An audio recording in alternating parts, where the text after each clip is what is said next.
Hi, I'm Annie Salas. I'm the host of the summit, and it is my most delightful pleasure to introduce you to Krystal Hille.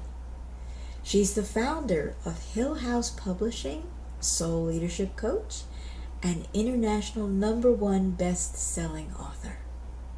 She is passionate about gathering change makers and conscious creatives who align with her mission to awaken and empower humanity into deeper sovereignty and connection. She helps them to step into their zone of flow, claim the essence of their leadership, and makes them international best-selling authors so that their passion can ignite global change and enhance their authority and reach. So this is really very, very interesting to me because, we all had choices to make during COVID and none of them were easy. But since early 2021, mind you, early 2021, not that long ago, Krystal has helped over 90 thought leaders become international best-selling authors. And in doing that, she attracted the authority and the likes of Dr. John DeMartini into her latest book. Just 30 years of leadership behind her, which include a background in theater directing, ancient tantric practices, and female empowerment. And Krystal is a winner of the CREA Brains Global Business Award 2021. And she's also the host of the Soul Leadership Podcast. And being aware of her multidimensional self pre-COVID, Krystal facilitated spiritual retreats to Egypt and ran temple nights across Australia. Now, you also hold a BA in Honors in English Literature and Theater Studies, a diploma in life coaching, NLP, and timeline therapy. I could talk to you about that for hours. And you're also a certified master healer and Tantra teacher. You're also a popular contributor to international festivals, summits, and podcasts. And you've written 2 solo books, as well as having contributed to a further 4 anthologies. Now, you're originally from Germany, Krystal, but now you're living with your 2 children in County Victoria in Australia. And it's my deepest pleasure to have you with us, participating in this summit for burn survivors and bringing our creativity and our joy and our passion and all of our feelings to a situation that is ripe for how we live and find and discover the deepest parts of who we are. Welcome, welcome. Thank you so much, Anais. So I would like to begin because we all have life experience, and you've had lots of travel around the world and lots of experience. And I would love it if we don't lose our power, which could happen because we're in the middle of a storm. I would love to know what calls you to come to this summit and what calls you to reach to people who are going to be attending this summit. They're here right now watching you if things have gone well. And share with us what you love most about the mystery and the beauty and the power story. Yeah, it's a beautiful question. Thank you. For me, stories have the power to transform us. They have the power to provide hope, the power to provide inspiration. And they really speak to our hearts. It's not facts, we're not listening to facts, but we're listening to somebody else's life story, somebody else's experience. It can also entertain. And when we're entertained, we can really tap into something within our emotions, our feelings, even the unconscious. It goes right in there. And as you know, with NLP, stories are used to change the unconscious, to change the neural pathways, to provide new perspectives. to how we perceive reality. And so, you know, I want to ask those who are listening right now, have you ever been moved by a story? You know, have you been inspired by the courage of somebody in a story? And also, have stories sometimes evoked memories of your own past, where you're relating your life experience to what's being shared with you in the story? And then also, have you seen your history, your story, your journey through a different lens based on what the story that you're hearing is showing to you? Perhaps there was a different, you know, perhaps the storyteller had a different response, a different reaction to what you had at the time, which shows you that there was a choice. So that's what I love about stories, because they're multidimensional. They're not just speaking to the mind. We process them with the mind, but so much more. We're processing them with our hearts, with our feelings, our emotions, and the unconscious. Thank you. We're also processing story through our DNA, through our bones, through our blood vessels, through our heartbeats, through the sound that we call how we hear the world. And one of the things I would like to ask you is, can you imagine working with one or more burn survivors of a particular age or particular group? Because there are differences in the experience depending on the age. And can you imagine having the opportunity to lead people who have gone through this experience in finding the real core heart of the before, the after, and the going forward? Absolutely. You know, when I was preparing for this conversation, I was inspired to create something like that. I was inspired to create a program where we can really use the power of writing to write ourselves into clarity and heal what has been, you know, what is still in the unconscious, what hasn't really been brought to the surface, because writing has the power to do that. When I remember when I was had just moved to Australia, and I didn't want to go back into theatre. I didn't know what I wanted to do. Coaching hadn't appeared yet. I was in this questioning, and I came across the book The Artist's Way by Julia Cameron. And in it, you know it? Yes. Yeah, so one of the exercises is that we write every day for 3 months, 3 A4 pages in handwriting every morning, no matter what, without stopping. And that's the key, because what it does, she calls it verbal diarrhea. It's like we're letting out everything that's in our mind. It's all the junk, all the thoughts, it's coming onto the page, and it's emptying out our mind, which means when the mind is empty, there's more spaciousness to receive the universal guidance, to hear our true voice, not the voice of the ego, not the voice that wonders whether we've taken out the rubbish or whatever it might be, but that voice of truth. And in those 3 months, the patterns that I was running became so clear, because they were right in front of me on that page. I'm like, wow, I didn't know I was having so many silly, crazy, insignificant thoughts that are occupying my mind and taking up space and energy, because it takes energy to hold them all the time. And through that process, I really wrote myself into clarity. I realized that at the end of those 3 months, or like the last month, the focus shifted from the past and what I should have done and could have done and all of that. It shifted into possibility. It shifted into my desires and what I wanted to do, what was important to me, and how that related to my story. And at the end of it, I found coaching. Suddenly it just appeared on my radar, and it's like, oh, okay, that's my next step. So I literally wrote myself into clarity. And that's the power, and it helped me. And I have another story from one of my authors. It helps to really process and understand who we were with the trauma and the pain and the burns, And it's not just the physical burns, is it? Because we actually talk metaphorically. Oh my God, that experience really burned me. We talk about that. Mm-hmm. And so understanding then what that was and how it's helped us become who we are.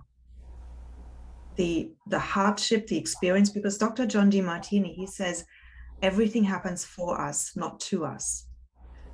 And when we can write and understand, so how did this happen for me? What did it give me? What gifts have I not uncovered yet? The writing process externalizes that and then puts it into manifestation so we can take it and take action from it. I love that. And it frees the body.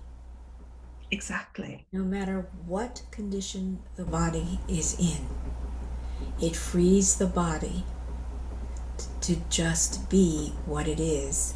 And it frees the potential for incremental moments of acceptance, incremental moments of peace, and incremental moments of inspiration, and feeling so deep into I'm here, I'm breathing, I really I feel so much. And to find the way through the power of the word, through the emotions, into the body, to be able to feel, how can I open into the greater fullness of being who I am, just as I am right now. Right now. And that frequency, it's an energy, it's a frequency. I have seen that discharge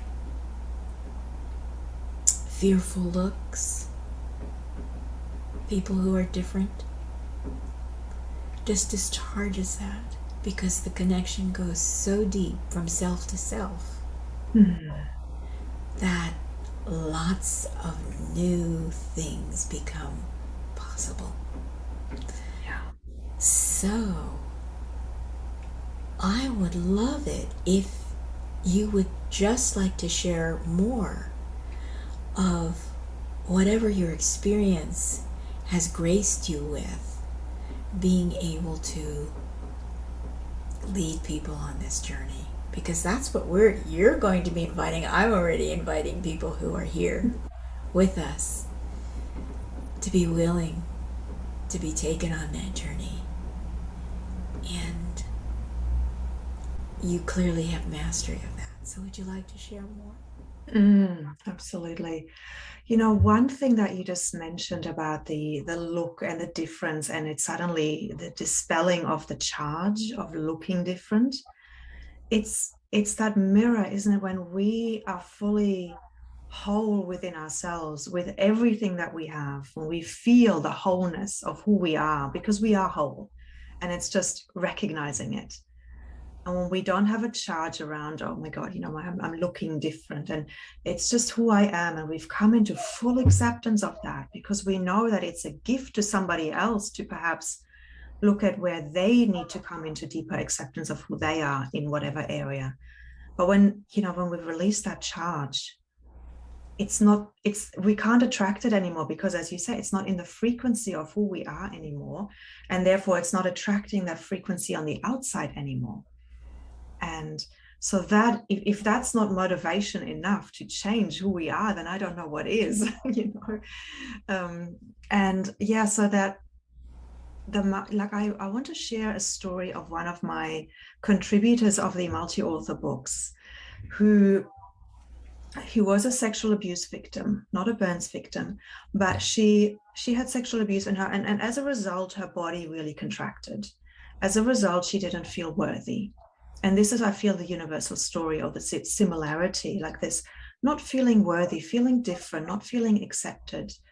And she moved into alcohol and drugs, but she also, and this is the interesting thing, like I've seen it in my life as well, there is not just the bad, but there's also always the hope that kind of coexists And we always have that choice, which one we give the focus.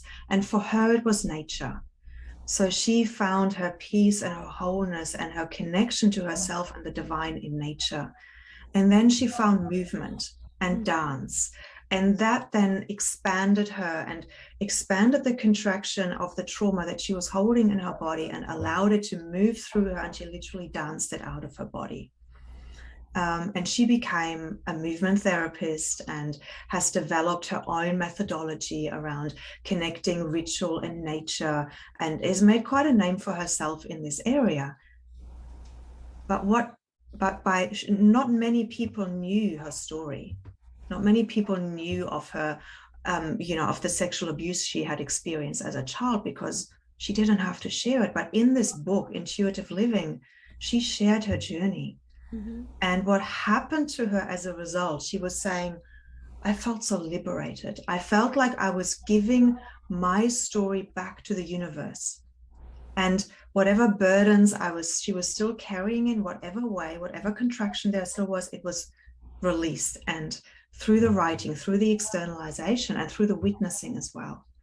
And I feel like when we're witnessed in our story, something again heals in a much deeper way, because in a way that's the ultimate claiming of who we are, by sharing it. And in sharing it, we always say a burden shared is what is the saying? A burden shared is a burden halved. Yeah.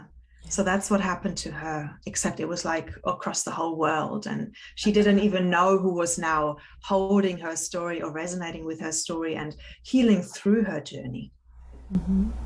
Thank you for that. Thank you for sharing that, because I have a little seed kernel of love. I have a little mantra. It's love, mercy, gratitude, and grace. And that mantra has been so helpful in my life, dealing with what I would call some, pretty significant inner burns. And that seed hope is that through your being here, that there will be a group of people, one by one, who reach out to you, and you come together, and together you bring something beautiful and new and powerful that releases some deep levels of what is an indescribably traumatic experience for the body. Yeah. So this is my little seed that I'm hoping to plant, and I'm sure you are too. Yes. And we're here witnessing that for each other, and I'm already holding it in witness space for everyone who watches, for everyone who comes, for everyone who feels. Oh yeah. Oh yeah. This could be a place Yes. where I need to allow myself to just be, however I can get there. So I do hold that seed kernel for those of you who are here, who are watching this interview. And what is it like? I think this is really powerful also, because there's a level of trust. There has to be a return trust back to life, and that is the most challenging journey of all. And this is a possibility. This is one way to begin to load up, get ready, and go on that journey. And you're with someone who you'll find exactly how your trust relationship unfolds with Krystal as your guide, as your coach, as someone who can help you move however much you want to move, however much you can move, and find your way from before, after, now, and forward. Yeah. So there's just one thing I would love to share, and that is the archetypal journey. We all have, there's an archetypal journey that we move through, and that connects us with others. And when we find, for me, archetypal journey, like Jung defines it as the collective unconscious. And there's different archetypes in it, like the mother. We all know what a mother is. We all know what a victim is. We all know what a priestess is, although there's different connotations to it, of course. But it's when we find those archetypes within us, and when we understand that the archetypes, there's many archetypes within ourselves sitting around the table, often fighting for the control panel, the driver's seat. When we make them conscious, and when we understand what they are and how they interact, and how they, when which one appears and wants to be in the driver's seat, that's incredibly powerful. And then also we can identify the themes that these archetypes are bringing us in our lives. Like, and I've identified for myself, there is one from control to freedom. That is one journey that I've gone through. And so I don't know, how much time have we got? I'm not sure where we're at. We're fine. I would love to share that story then from because it is, everybody has a from to journey. And when we can identify that, and when we can write that and express that, we not only connect more deeply to who we are, we not only find more out who I am in my essence and who I want to become moving forward, but we also create a deeper connection to those around us, because we can articulate our journey and we have moved beyond the victim. And that's incredibly powerful, because then we can create these deep connections that we're yearning for, that are so important, that I'm so passionate about, that I want to create. We release the fear layers around the heart and really come into this wholeness and acceptance. So for me, I actually had 2nd-degree burns when I was 4 years old. I had hot water came onto my chest, and I was in hospital naked for 10 days in isolation. The only people I saw were the nurses to bring me food or help me go to the toilet on a potty in my room, or my mum, who came occasionally. And it took away all trust in life, all trust in the adults having the ability to look after me. And it really, I go as far as saying it took away my childhood. Yes. Because I suddenly was in a place where I okay, I have to, if the world isn't safe, then I have to look after myself. And I have to be the one. So I stepped into this kind of adult behavior on some way, and I withdrew as well, because I could feel that my mother was so guilt-ridden. I didn't want to burden her with my pain as well. So I kind of just shut it all away. That created a boundary around connection. It created a control pattern of me trying to control my environment in whichever way I could. And then because I didn't have these connections to people, because I was shut down, I then felt not worthy because people didn't understand me, because I didn't let them. And so that then created this pattern of needing to achieve, becoming a high achiever. But it came from this scarcity, this lack of, and not from an abundance. And so this control and freedom, wanting to be free, wanting to be connected, has been one of my archetypal themes in life.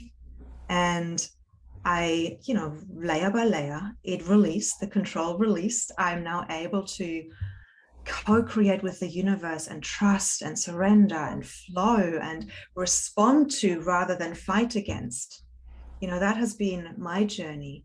And I know that these are universal themes that everybody has in their own journey based on a completely different event.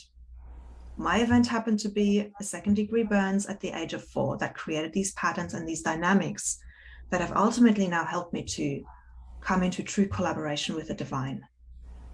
It will be different for you, but we all have that story. We all have that story. And I want to share and say very unequivocally, we all have that story. If you are a plumber, if you are a technician in a factory, if you are a woman who's giving the kids their lunch in the cafeteria at school, if you are the dog walker, If you are the young artist who's just finding their passion for creating images.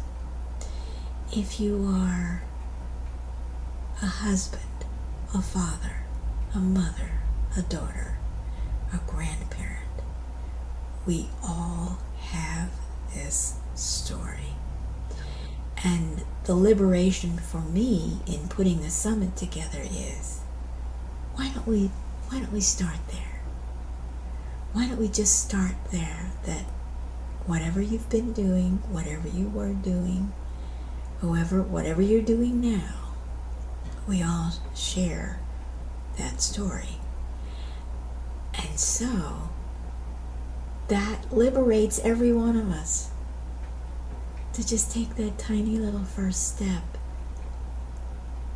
to value the story and to let it be a key. I love that. Let the story be the key to open doors, to open the heart, to unlock things that have become locked. Yeah. Yeah. Thank you for sharing that. So, I think I'm so excited that you're here, and it's important to me that things become very simple, and no one has to get caught up in the story that the mind will spin. I don't know how to write. I don't have a vocabulary. I'm a terrible speller. I was, had grade D's at school for my essays. Yeah, none of that matters. None of that matters. Just none of it matters. And you're in good hands with Krystal, because she will remind you of that when you need reminding that that is not what matters. And that is not a place that you have to remain locked up inside of. Well, okay. So I'm very excited that you're here, and I'm looking forward to people reaching out to you directly and finding out more. And this is anybody from all over the world, because wherever you are, you can work with Krystal. And that's the kind of crazy gift of COVID. Yes. Yes. Wherever you are, you can reach out to her and you can begin this journey with her. And I've got some really fun exercises that come from poetry that help us bypass that conscious mind and the inner critic and really tap into the freedom of expression. So it's not just deep and powerful, it's also fun and light at times. And that's because we need both, isn't it? Like when we're laughing, when we're in joy, that's when the healing happens. That is healing. The body knows, the body takes that in, the body takes that energy and does things with it that are always good for us. Yeah. So, Krystal, is there anything else you would like to say? I'd just like to share my free gift that I have for everyone here, to really just get a more of a taster of how I work and what might be possible. It's a mini course which is called Magnify Your Message. And it really taps into, firstly, who am I? It's that existential question of, what are my values? What do I value? And who am I? And there is some dancing, some embodiment that I'm encouraging people to do in that, to really find that, to also to listen to the body, to become embodied and feel, what is it that I want to express? What is my natural expression? And then from there we go into writing, and there's some creative writing and some fun exercises and some really powerful questions that will help you to identify, who am I and what do I stand for? Where am I? What's my path forward? Where do I choose to go? And creating clarity around that. And then it goes into really claiming that clarity and really standing in it and expressing it in the world. So that is the mini course. And in the one that I'm creating, we'll go deeper into all of those areas, and we'll really go through that healing journey through the vehicle of writing. And I would like to add one little thing that may be important to someone who's listening. when we say writing, you can also write by speaking. And there is a technology available that if you want to work with Krystal, she will guide you to that technology and being able to use that technology to speak, to write. Yes? Absolutely. Yes. Thank you for making that point. I just visualize people in certain circumstances where part of their journey may be that to write, they're going to need to speak. And because things are bandaged up, that doesn't stop them from finding other ways of getting the energy out and through. Yeah. Yeah. Okay, great. I'm so excited. I want to thank you again, and I look forward to learning more about the follow up and getting little emails from you about what's happening and who's involved and what you're all doing. And that would be a real gift for me. So thank you. I will definitely do that. And thank you so much for your vision and for creating this container for what I feel is incredible transformation that is happening, and the seeds are being planted for that to expand and blossom. So thank you so much for the work that you're doing.